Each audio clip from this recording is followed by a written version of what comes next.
Poate că te duci nervos la ușă. Bună ziua, națiune! Vă fac o mică prezentare a ușii culisată cu 3 foi mobile.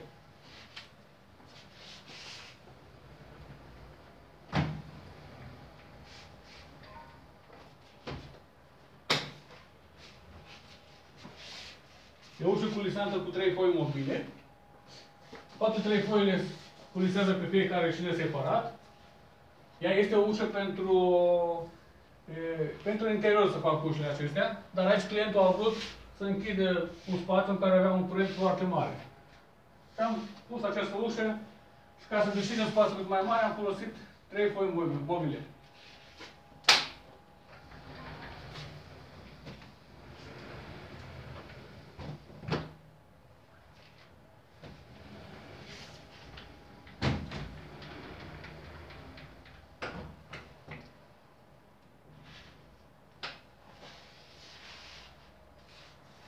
Comandați la fereastra TSR.